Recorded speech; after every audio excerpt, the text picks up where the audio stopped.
BOS, that is natural DIT type for BOS, blood pressure, obesity, sugar और stiffness के लिए। और हमें ये पता है और हमारे फॉलोअर्स को पता है कि जब वो ये लेंगे या जो ले रहे हैं उनको पता है कि जो बीमारियां हैं, चाहे बीपी है वो नॉर्मल हो जाती हैं बड़ी तेजी से, शुगर नॉर्मल हो जाता है बड़ी तेजी से, एक हफ्ते के अंदर, 3 से एक हफ्ते के अंदर, मोटापा 1 महीने में 10% वेट कम, फिटनेस, ये सब भी 1 महीने से 3 महीने में ठीक हो जाता है। तो मैसेज बड़ा क्लियर है, आप केमिकल फ्री खाइए, चाहे कहीं से भी लीजिए, और सबसे सस्ता अगर केमिकल फ्री वाकई में लेना है तो वो अभिनव जी के साथ आज हमारे किसी भी ऑनलाइन स्टोर से ये प्रोडक्ट आपको मिल जाएगा।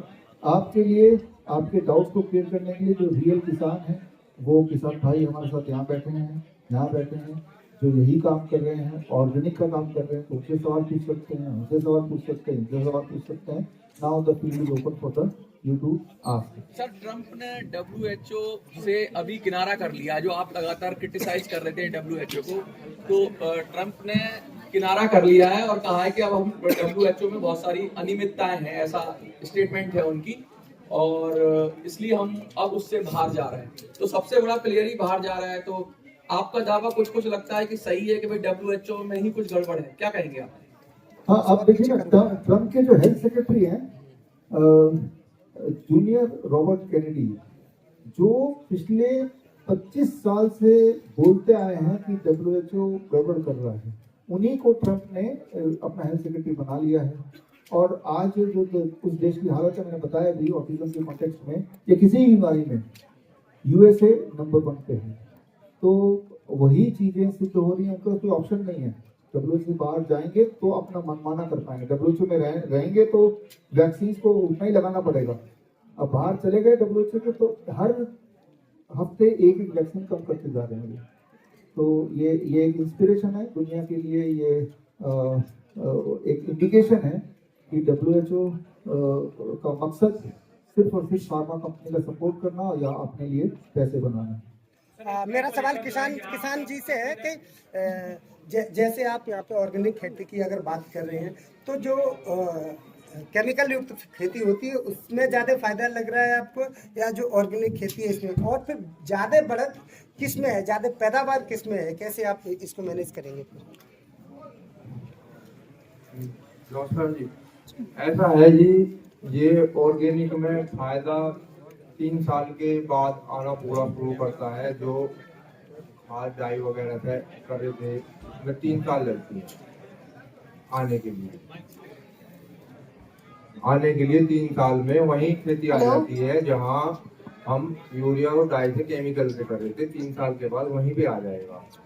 इसमें जो है हम 1 एकड़ में जो हम अपना जो बनाते हैं 20 किलो गोबर, 20 किलो गौमूत्र, 1 किलो गुड़, 1 किलो बेसन, 1 किलो पीपल के तले की मट्टी, इसका हम घोल बना के इससे तैयार करते हैं अपना खाद। सर, एक क्वेश्चन है, क्या है वो थोड़ा बता दीजिए। और सर पहले एक क्वेश्चन ये है कि आपके पास 125 किसान है बस अभी, पूरे देश की अगर आधी जनसंख्या भी अगर आपका प्रोडक्ट खाती है तो कैसे उसकी पूर्ति करेंगे आप? हाँ, हम तो ये चाहते ही नहीं कि आधी जनता खाए, हम तो एक मॉडल दिखा रहे हैं, आपको ये बता रहे हैं कि ये पॉसिबल है कि जिस रेट में केमिकल वाला खाना मिलता है उसी रेट में हम ऑर्गेनिक हम दे सकते हैं, और हम कैसे दे पा रहे हैं ये भी हम बता रहे हैं, जिससे मुझे उम्मीद है कि हमारी तरह और बहुत सारे लोग मोटिवेट होंगे और वो भी इसी काम में लग जाएंगे, जो कि हम चाहते हैं। ये मेरा मुख्य काम नहीं है, लेकिन एक मेरा काम है लोगों को रास्ता दिखाना। तो मुझे लगता है भविष्य में देखेंगे कि हमारी तरह के बहुत लोग हर जगह होंगे, तो उससे पूर्ति होगी। सीधा अगर आप इस डाइट पे जाएंगे, ऑर्गेनिक कह रहे हैं या केमिकल फ्री पे कह रहे हैं, तो पूरी दुनिया का प्रोडक्शन आधा हो जाएगा लगभग। तो फिर तो रेट बढ़ेंगे, क्योंकि अगर पूरी दुनिया का पेट कैसे भरेंगे? अभी तो आप बात कर रहे हैं पूरी दुनिया के पेट भरने की, लेकिन जो बात मैंने आपको थोड़ी देर पहले कहा कि इतना लैंड में एक किसान 3 महीने कमाने के काम करने के बाद उसको 2000 रुपए मिलते हैं, है ना। मैं तो चाहता हूँ कि रेट बढ़ जाए, सोच के देखिए 3 महीने लगातार काम करने के बाद 2000 रुपए की कमाई, तो पर महीने कमाई कितनी हुई? 600 रुपए 700 रुपए हुई ना, है ना। तो मैं तो चाहता हूँ कि इनका रेट ना खाने पीने का, ये जो दाल है चावल, इनका रेट 100 रुपए किलो ना हो, 1000 रुपए किलो हो, तब आप एक एक दाना चुप चुप के खाएंगे। नहीं तो आधा प्लेट आप देखिए किसी होटल में जाके प्लेट यूं ही पड़े रहते हैं, खाना बर्बाद होता है। तो खाने की कमी इसलिए नहीं है कि पैदावार कम है, खाने की कमी इसलिए कि खाना बर्बाद हो रहा है। बर्बाद क्यों हो रहा है? क्योंकि खाने को बहुत सस्ता किसानों से लिया जा रहा है। सोच के देखिए कि भाई इतना बड़ा काम है, मैदान है जिसमें 3 महीना काम करना, फिर मुझे 2000 प्रॉफिट मिलेगा अगर वो बिक गया तो, नहीं तो वो भी नहीं मिलेगा। नीम खिलाने में तभी जाके आप देख रहे हैं कि अधिकतर बच्चे सबसे ज्यादा नीम थेरेपी को फॉलो किया। नीम थेरेपी का मतलब बड़ा सिंपल है, कई सारे मीनिंग है इसके जो आगे जाकर आपको पता चलेगा। नीम खाना, नीम लगाना तो आगे डिटेल में आएगा। जब बच्चों ने ये किया, पेरेंट्स ने बच्चों पे कराया, कौन से वाले बच्चे? जो ऑटिज्म के पेशेंट हैं, ADHD के पेशेंट हैं, न्यूरो डेवलपमेंटल डिसऑर्डर के पेशेंट हैं। तो क्या हुआ उनके साथ? तो average improvement in primary parameters, जो उनके इंप्रूवमेंट है, मान लेते हैं इसमें से हम ले लेते हैं हाइपर एक्टिविटी। 92% बच्चों को हाइपर एक्टिविटी पहले थी और 51% फायदा हो गया। 51% मतलब आधे फायदा हो गया, आधे। तो it is a good with in few days. Similarly अगर हम लें स्पीच, डिलेड स्पीच, बच्चों को बोलने में तकलीफ, जो 87% बच्चों में पहले थी ऑन एवरेज, वो उनमें 27% इंप्रूवमेंट आया। जितना था उससे 27%। किसी को हो सकता है 100% इंप्रूवमेंट आ गया, किसी को हो सकता है 10% इंप्रूवमेंट आया। तो एवरेज की बात कर रहे हैं हम। ठीक इसी तरह से अगर आप देखें लिमिटेड आई कांटेक्ट, ऐसे बच्चे होते हैं जो नजर नहीं मिलाते, आई कांटेक्ट नहीं करेंगे, इधर उधर देख के बात करेंगे, that is one of the symptoms. और 91% अधिकतर बच्चों में ये दिक्कत आती है, जिनमें 54% ठीक हुआ। 54% का मतलब यहाँ पे ये होता है कि कुछ बच्चे 100% ठीक हुए, कुछ बच्चे 27% ही ठीक हुए, 20% ठीक हुए। तो एवरेज जो आया वो 54% इंप्रूवमेंट आया। तो ये है प्राइमरी सिम्टम जिनके बेसिस पे ये डायग्नोस किया गया जाता है कि बच्चे ऑटिज्म के पेशेंट हैं या नहीं हैं। जैसे इनएप्रोप्रिएट लाफ्टर, 92% बच्चे में ये वाली दिक्कत थी, जो कहीं भी हंसना नहीं है तो हंसने लगेंगे, जहाँ हंसना है तो हंसेंगे नहीं, राइट। तो इसमें जो इम्प्रूवमेंट आप देख रहे हैं इस वाले बैच का 15 दिन के आसपास या 15 से थोड़े ज्यादा दिन करने के बाद, दैट इज 43% इंप्रूवमेंट, यानी कि कुछ का पूरी तरह ठीक हो गया, कुछ का पूरी तरह ठीक नहीं हुआ। तो एवरेज, कुछ का बिल्कुल भी ठीक नहीं हुआ, ऐसा भी है। तो एवरेज मिला के 43% इंप्रूवमेंट। तो इस तरह से ये है प्राइमरी सिम्टम्स में इंप्रूवमेंट। एक इंपॉर्टेंट बात समझना होगा अगर आपको ऑटिज्म न्यूरो डेवलपमेंटल डिसऑर्डर समझना है। डायबिटीज समझना आसान है क्योंकि डायबिटीज का एक ही parameter, only one, blood sugar reading बताओ। अगर वो कम है तो आप ठीक है, ज्यादा है तो डायबिटीज है। ब्लड प्रेशर एक ही पैरामीटर है, बीपी की रीडिंग बताओ, उसी से डायग्नोस होगा कि आप बीपी के पेशेंट है या नहीं है। जबकि न्यूरो डेवलपमेंटल डिसऑर्डर के कोई एक पैरामीटर नहीं है, इसके इतने सारे पैरामीटर हैं, प्राइमरी पैरामीटर। इन सबको ठीक करेंगे तो जाके बच्चा ठीक हुआ मानेंगे। और सारे सिम्टम सारे बच्चों को नहीं होते, इनमें से कोई पर्टिकुलर 10 होंगे किसी एक बच्चे को, किसी को दूसरे बच्चे को, उनमें से कोई और 10 होगा। वो आपको समझना पड़ेगा, आगे समझाऊंगा। फिर सेकेंडरी पैरामीटर अलग है।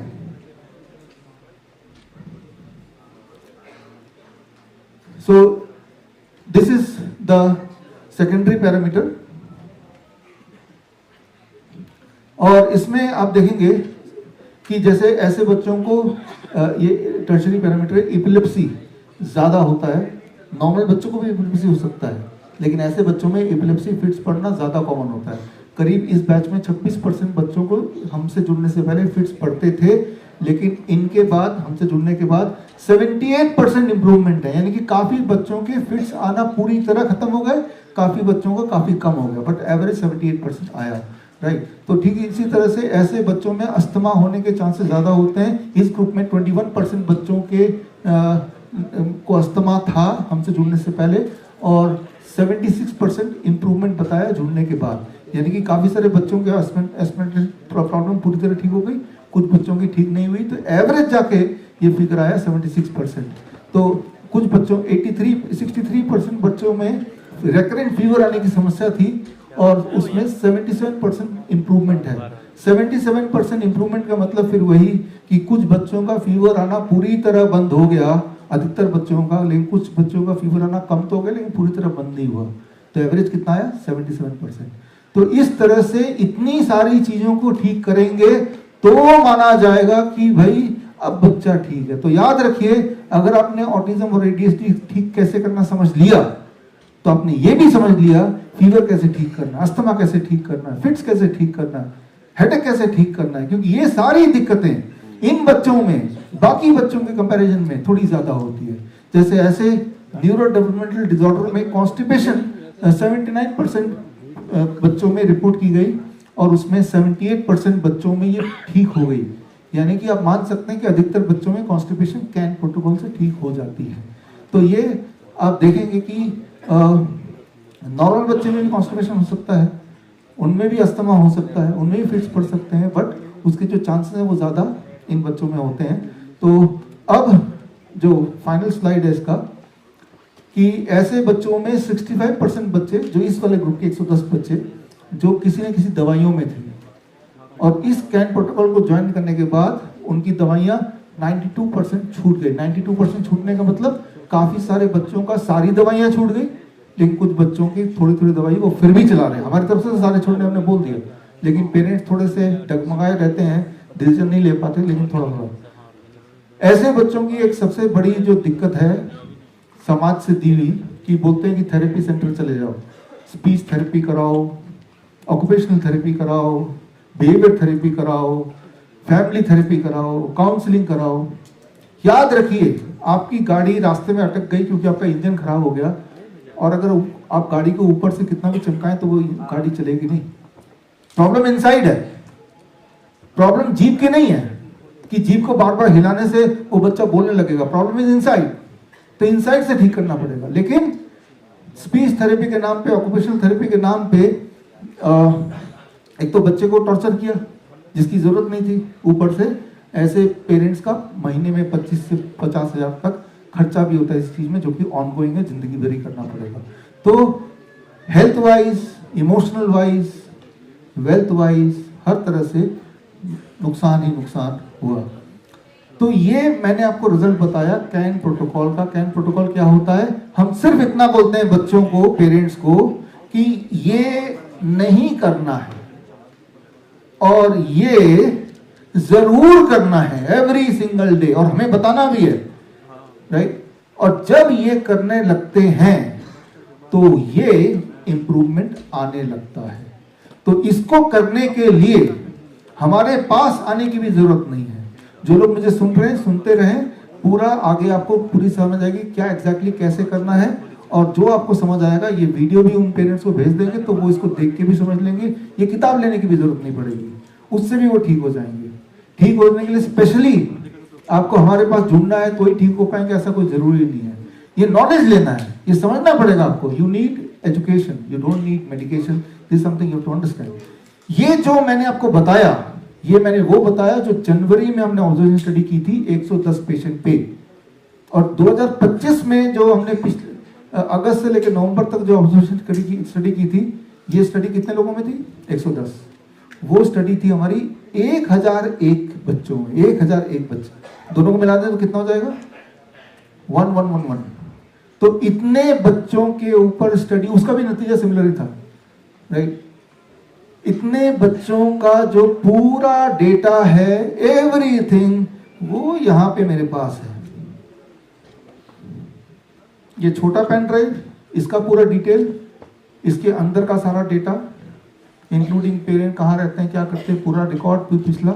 और ये बड़ा पेन ड्राइव, इसमें 1001 बच्चे का डेटा, ये आपके सामने है, राइट। यहाँ रख दिया है इस उम्मीद से कि भाई ऐसे प्रोपेगेंडा मीडिया, ऐसे मेडिकल इंडस्ट्री या मेडिकल एसोसिएशन जिन्होंने आपको बताया हुआ है कि ठीक नहीं हो सकता, उन सबको हमने इनवाइट भेजा है कि आप आएं, और सबूत हमने रख दिया यहाँ पे। ये सबूत लेके जाएं, सबूत देखें, जांच करें इसको। क्या पता मैं यूं ही झूठ बोल रहा हूँ, ऐसा भी तो हो सकता है। इसको जांच करें इसको, और अगर ये आपने ठीक पाया तो हर पेरेंट्स तक पहुंचाएं। लेकिन इंपॉर्टेंट बात है कि वो ऐसा करने नहीं वाले, क्योंकि ऐसा करते ही ये पोल खुल जाती है कि अभी तक जो वो कर रहे थे उसी की वजह से आज बच्चे की हालत है। तो ये काम जो मेडिकल इंडस्ट्री नहीं करेगी, मेडिकल एसोसिएशन नहीं करेगी, जो हेल्थ मिनिस्ट्री नहीं करेगी, वो काम आपको और हमें मिलकर करना है, ताकि हम ऐसे बच्चों को ऑटिज्म से आज़ादी दिलवा पाएं, ADHD से आज़ादी दिलवा पाएं। Thank you. तो अब ऐसे ही एक बच्चे की कहानी मैं आपको बताने जा रहा हूँ।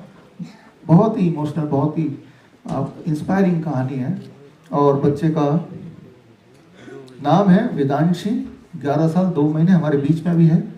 और सिफिलिटिस का टेस्ट करें वो भी पॉजिटिव आ जाएगा।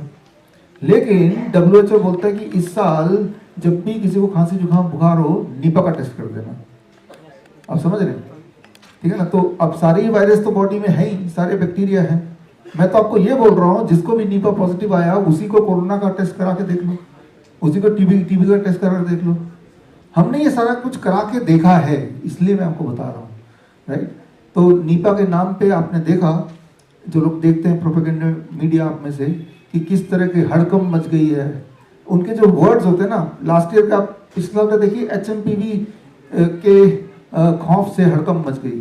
तो HMPV वर्ड की जगह नीपा आ गया। वो थंबनेल वैसा ही है, बिल्कुल वैसा ही है, पिछले साल वाला, मैच कर लीजिए। स्पेशल टीम की गठन कर दी गई है, वो बिल्कुल थंबनेल वैसा ही है। हाई अलर्ट पे है मिनिस्ट्री, हेल्थ मिनिस्ट्री, बिल्कुल वैसे ही थंबनेल है। बस HMPV वर्ड था, उससे पिछले साल कोरोना वर्ड था, अब वो वहां पे नीपा वर्ड आ गया। ज्यादा मेहनत करने की जरूरत नहीं, बस थंबनेल में वो नाम जो भी आया और WHO से वो नाम को डालने की जरूरत है। तो हमने इसको ये सारा वापस, तो हमने पिछले साल जब इसी वक्त, याद कीजिए आप, पब्लिक की याददाश्त कमजोर होती है, HMPV का लॉकडाउन होने वाला है, इस तरह के मामला चल रहा था। कर्नाटक में केस पाया गया, गुजरात में 2 केस पाए गए, मुंबई में 3 पाए गए, है ना? जैसे कि मान लो कोई पता नहीं टेररिस्ट पाया गया हो अलग अलग प्रांतों में, ऐसा मामला हो रहा था। अखबार पिछले तब का आप देखेंगे, टीवी का अगर पुराने वीडियोस तो आपको दिख जाएंगे इसी समय का। तो हमने, हमारी टीम ने, डॉक्टर नमिता यहाँ बैठी है, इन्होंने ये HMPV का खेल को एक्सपोज करने के लिए हमने क्या किया, हमारे ही ऑफिस के जो अभी अब थे स्टेज पे, हमने सबका HMPV टेस्ट कर दिया। मैं अपना भी टेस्ट कर दिया, अपना तो मैंने 7 बार कराया, और कुछ कुत्तों का भी कर दिया, गली के कुत्ते। और 50 टेस्ट में से 7 HMPV पॉजिटिव निकल गए। और जब टेस्ट कराया हमने तो सारे कैमरे लगा दिए ताकि बाद में वो मुकर ना जाए लैब वाला कि भाई ये तो टेस्ट हुआ ही नहीं था। तो बोलने का मतलब ये है कि ये सारे टेस्ट इस तरह से बने हुए हैं कि एक ही इंसान को एक ही समय में एक ही वाला टेस्ट 10 बार करा देंगे तो एक बार पॉजिटिव आ जाएगा। यहाँ पे इस वक्त 300 लोग बैठे हैं, हम लोग सब मिलके, तो 300 लोगों को अगर कोई भी नीपा का टेस्ट कराते तो 30 नीपा पॉजिटिव केस तो यही है।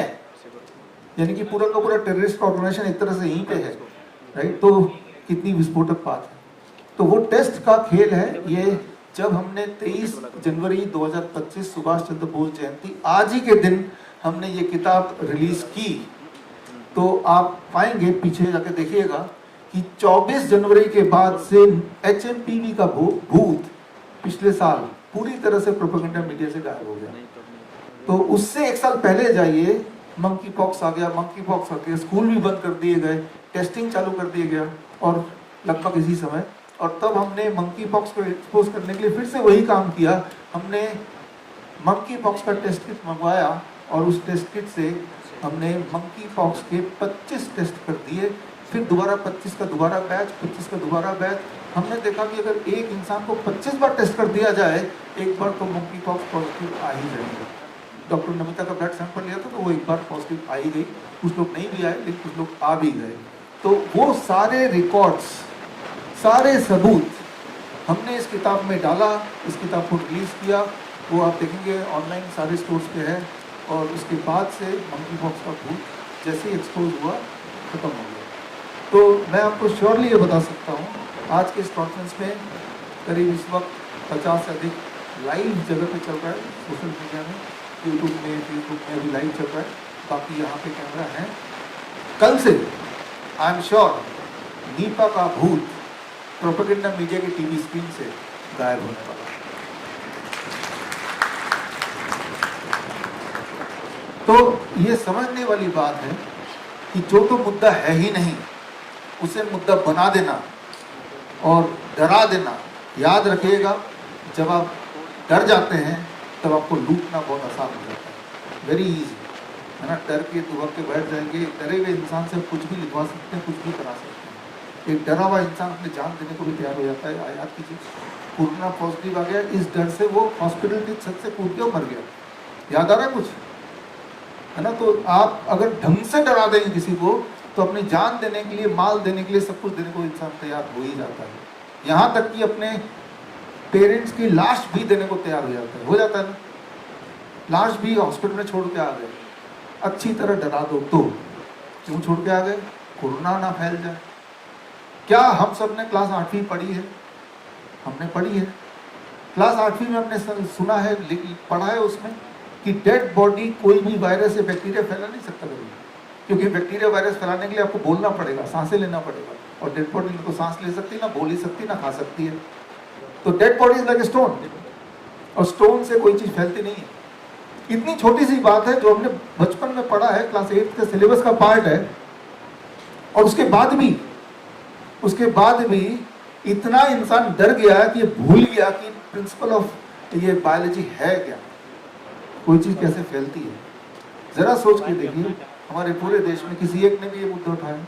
हम तो तब से बोलते आए, हम या हमारे जो एक्सपर्ट्स है वो तो बोलते हैं, उनको छोड़ दीजिए उसके अलावा, जबकि हम सब ने पढ़ाई की है ना। तो जो तो मुद्दा था ही नहीं कभी। कई बार लोग बोलते इतने लोग मरे कैसे? फिर मरा वही जो हॉस्पिटल गया, नहीं, वो मरा ही नहीं। कोरोना काल को याद कीजिए, जितने लोग मरने वाले आपको याद आएंगे वो हॉस्पिटल गए, वहां पूरी तरह से तैयारी कर ली गई, सारा जहर था उनके पास, अभी भी है, नीपा के नाम से जो जाएगा, रेक्टोविर है, लेप्नोविर है, रेमडेसिविर है, याद कीजिए, बस पहुंचे तो सही, वो लगा देंगे, इंसान मर जाएगा, बोल देंगे नीपा से पहली मौत, ठीक है ना। तो नीपा का खौफ फैलाने में आपकी लाश भी काम आएगी, ये आज की सच्चाई है।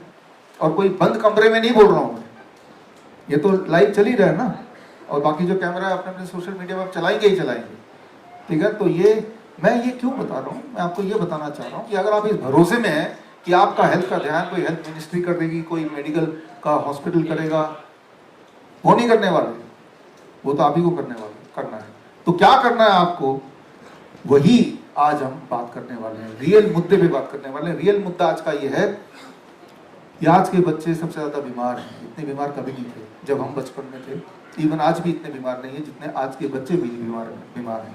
आप इसके बाद जो लोग लाइव देख रहे हैं, इसके बाद आप किसी भी स्कूल में चले जाइए, पब्लिक स्कूल में, आप पाएंगे हर 2 में से 1 बच्चे को डेंटल प्रॉब्लम है, दांतों की दिक्कत। बच्चों को हर तीसरा बच्चा चश्मा पहला बार नजर आएगा, हर चौथे बच्चे को डाइजेशन इशू है, सीरियस इशू, हर 10वां बच्चा ADHD का पेशेंट है, attention deficit hyperactivity disorder, हर 100 में से 1 बच्चे को ऑटिज्म है जो कि स्कूल ही नहीं जा पाता, उनके लिए स्पेशल स्कूल होती है, हर 500 में से 1 बच्चे को आज की टाइम पे सेरेब्रल पाल्सी है। सेरेब्रल पाल्सी आगे मैं दिखाऊंगा। सेरेब्रल पाल्सी का मतलब एक तरह से वो जिंदा तो है लेकिन बस जिंदा ही है, जैसे आप आराम से बैठे हुए ना, उनके पेरेंट्स को अगर बच्चे को बिठाना है तो एक रस्सी से बांधना पड़ता है, क्योंकि जब बैठते हैं तो बैठने के लिए भी इन मसल्स का सपोर्ट की जरूरत है, उनकी मसल सपोर्ट नहीं करती, बस मुश्किल से सांस ले पाते हैं, इतनी सपोर्ट करता है। Cerebral palsy, right. हर 500 में से 1 बच्चा, हर 1000 में से 1 बच्चा डायबिटीज टाइप 1 का पेशेंट है आज की तारीख में। अब याद कीजिए, जो बीमारियों के नाम मैंने लिए, मेरे उम्र के लोग, 50 साल से ऊपर वाले लोग, याद कीजिए हमारे टाइम पे, हमारे स्कूल के टाइम पे कभी ऑटिज्म, ADHD ये सारे नाम सुने थे आपने? तो एकाएक कहां से आ गए ये नाम? अब किसी डॉक्टर से पूछे, बोले जेनेटिक है। अगर तो जेनेटिक है फिर तो हमारे पूर्वज को भी इनमें से कोई ना कोई बीमारी होनी चाहिए, फिर तो 40 साल का भी कोई ऑटिज्म का पेशेंट होना चाहिए, जो 40 साल का है आदमी और ऑटिज्म का पेशेंट भी। तो ऐसे लोग आपको एक भी नहीं मिलेंगे, नॉट अ सिंगल वन, क्योंकि उस वक्त ये सारी बीमारियां थी नहीं। अब कैसे आ गई, आज हम बात करेंगे कैसे आई और कैसे प्रिवेंट करें और कैसे ठीक करें, और जो बच्चे ठीक हुए हैं वो पेरेंट्स भी यहाँ पे हैं, उनसे मिलाऊंगा मैं, राइट, तो वो भी हम देखेंगे। तो इसके लिए पहले समझना पड़ेगा आज इतनी बदतर हालत कैसे हुई हमारी, और उसको समझने के लिए आपको ये समझना पड़ेगा कि आज भी हमारी दुनिया में 10% ऐसी आबादी है जो किसी तरह का कोई वैक्सीन कभी नहीं लगाती, 10%। कई सारे कारणों से वो वैक्सीन नहीं लगाती, चाहे वो रिलीजियस ग्राउंड पे नहीं लगाती, चाहे वो यूं ही छूट गए तो नहीं लगाया, लेकिन नहीं लगाती। पूरे दुनिया में मैं बच्चों के ऊपर जो वैक्सीन लगते हैं उनकी बात कर रहा हूँ, जितने सारे बच्चे बचपन में लगते हैं ना, पोलियो के लगते हैं और टीबी के लगते हैं, जो हर तरह के जो वैक्सीन हैं, MMR वैक्सीन हैं, ये सारे वैक्सीन जो बचपन में शेड्यूल में जाके लगाते हैं, मैं उनकी बात कर रहा हूँ। आज भी हमारे दुनिया में 10% लोग जिनको वैक्सीन कभी लगा नहीं। इंटरेस्टिंग बात क्या है कि जब भी कभी दुनिया में ऑब्जर्वेशनल स्टडी हुए, observation study between vaccinated population and unvaccinated population, दो तरह के पॉपुलेशन होंगे ना, वैक्सीनेटेड ले लिए 100 जिनको बचपन के सारे वैक्सीन लग गए, और अनवैक्सीनेटेड ले लिए 100 जिनको कोई वैक्सीन नहीं लगा। अब इन दोनों की जिंदगी को अगले 20 साल तक नोटिस किया, इसे कहते हैं लॉन्ग टर्म ऑब्जर्वेशन स्टडी। और जब भी इस तरह के स्टडी हुए, वो स्टडी यहाँ पे मैं दिखा रहा हूँ आपको, ये देखा गया, ये इस स्टडी के अनुसार कि जो वैक्सीनेटेड स्टडी बच्चे हैं उनमें 5 गुना ज्यादा बीमारियां होती हैं अनवैक्सीनेटेड बच्चों से, ज्यादा 5 गुना, 5 time they are more sick, right. और ऐसा एक स्टडी नहीं है, ऐसे हजारों स्टडी हैं, और ये देखा गया कि वैक्सीनेटेड बच्चों में डिप्थीरिया, टिटनेस, वूपिंग कॉफ वो 2 गुना ज्यादा होता है इन कंपैरिजन टू जिन्होंने कोई वैक्सीन नहीं लगाई। और इसी तरह का ये आप देखेंगे न्यूजीलैंड स्टडी, जिसमें वैक्सीनेटेड वर्सेस अनवैक्सीनेटेड बच्चों पे लॉन्ग टर्म स्टडी किया गया कई साल तक, तो ये देखा गया चाहे वो अस्थमा हो, एक्जिमा हो, ईयर इन्फेक्शन हो, टॉन्सिल हो, अचानक मौत हो जाना हो, हाइपर एक्टिविटी हो, ये वैक्सीनेटेड बच्चों में कई गुना ज्यादा होता है इन कंपैरिजन टू जिन बच्चों ने कभी कोई वैक्सीन नहीं लगाया। ये वैक्सीन के बारे में मैं इसलिए बता रहा हूँ क्योंकि सारी जड़ ही ये है, सारा कारण ही ये है। और इसी तरह के स्टडीज हैं, ये स्टडी है USA का स्टडी है, जनरल पॉपुलेशन वर्सेस जिन्होंने कोई वैक्सीन नहीं लगाई। जनरल पॉपुलेशन मतलब ऐसे लोग जिन्होंने कोई ना कोई वैक्सीन लगाई है या सारी लगाई है। तो ये आंकड़े आपके सामने हैं, ये आंकड़े अगर ध्यान से देखेंगे तो आप क्लियरली देख रहे हैं कि वैक्सीनेटेड बच्चों में अस्थमा होता है ज्यादा, अनवैक्सीनेटेड पॉपुलेशन में अस्थमा नाम की चीज ही नहीं होती है। ठीक उसी तरह से बाकी सारी बीमारियां स्क्रीन पे लिखी आ ही रही हैं। ADHD कई गुना ज्यादा होता है, 10-15 गुना ज्यादा होता है वैक्सीनेटेड बच्चों में, यानी कि 1500% in comparison to unvaccinated population.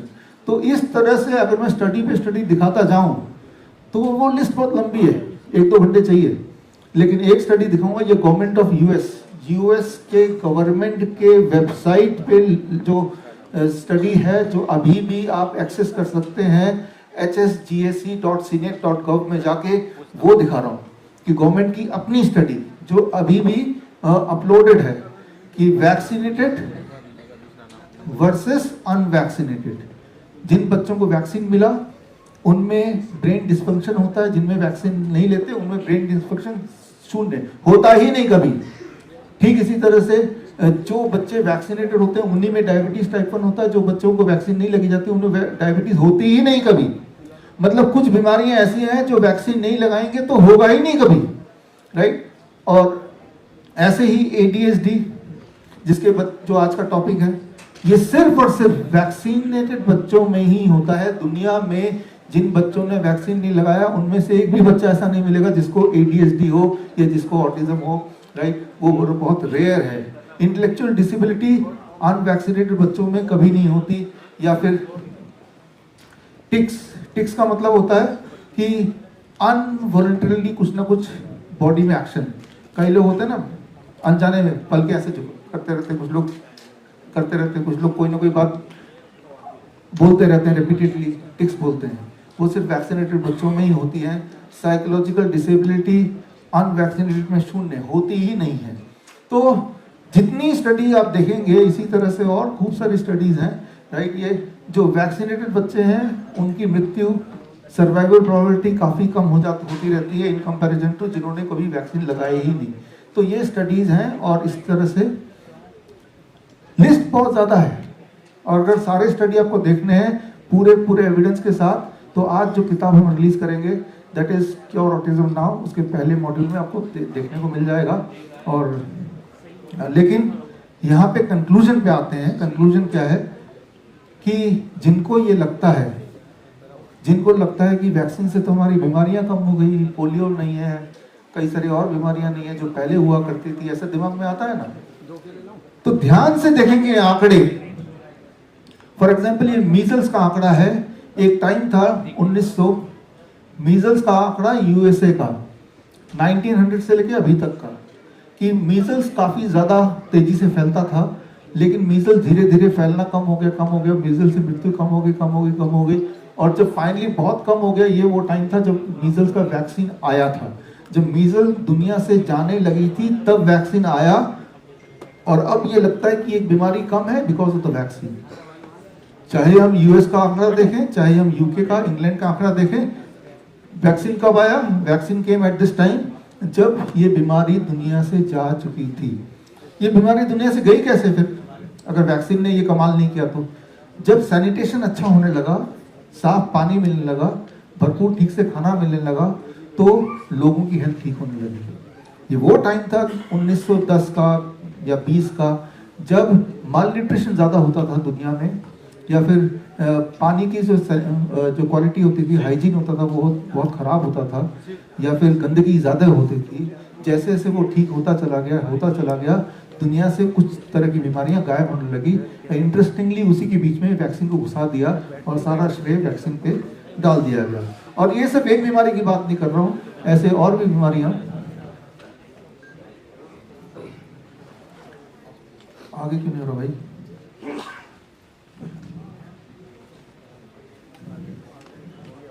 हो गया।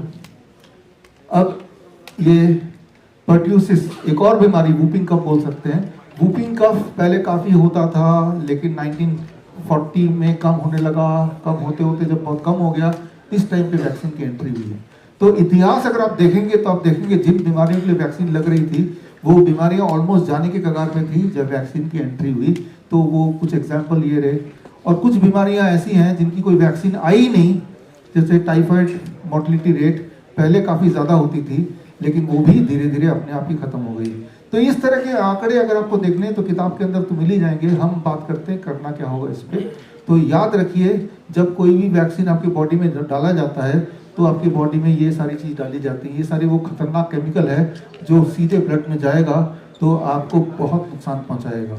अगर आपको यकीन नहीं आ रहा है तो ये सारे केमिकल्स के बारे में खुद ही थोड़ा स्टडी कर लीजिए। खुद स्टडी नहीं करना चाहते तो जो किताब आज रिलीज होगी उस किताब को पढ़ लीजिए, तो आपको क्लियर हो जाएगा कि that these are the chemicals जो हमें बच्चों के ब्लड में या अपने ब्लड में कभी भी नहीं इंट्रोड्यूस करना चाहिए। और अगर करेंगे तो भुगतेंगे भी हम या हमारे बच्चे, राइट। तो ये हमें समझना होगा कि आप जरा सोच के देखिए कि इस तरह के केमिकल्स को बॉडी में डाल के कैसे हमारी हेल्थ अच्छी हो सकती है। जब भी कोई आपको बोलता है, चाहे वो डॉक्टर हो, हेल्थ मिनिस्ट्री हो, कोई स्कूल हो, कोई भी बोले कि वैक्सीन से फायदा होता है, तो फायदा होता है तो कैसे पता फायदा होता है? कोई सबूत तो होगा। दुनिया में कोई सबूत नहीं है, एक भी ऐसा रिसर्च पेपर नहीं है जो ये बता सके कि वैक्सीन लेने के बाद ये वाली बीमारी गई है। एक भी नहीं है ही नहीं। और मैंने तो ऐलान किया था, मेरी जो किताब थी कोविड-19 वैक्सीन एंड द वायरस, कि अगर कोई एक सबूत दिखा देगा तो मैं 1 लाख रुपए दे दूंगा। लेकिन उस ऐलान को मैं बढ़ा के 10 लाख कर देता हूँ। 9 लाख रुपए आचार्य मनीष देने वाले हैं, ठीक है ना। तो टोटल 10 लाख हो गया। तो 10 लाख कर देता हूँ कि एक भी सबूत आप ले आओ जिसमें यह साबित होता हो कि वैक्सीन देने से किसी भी रूप में किसी को भी कोई फायदा होता हो, राइट।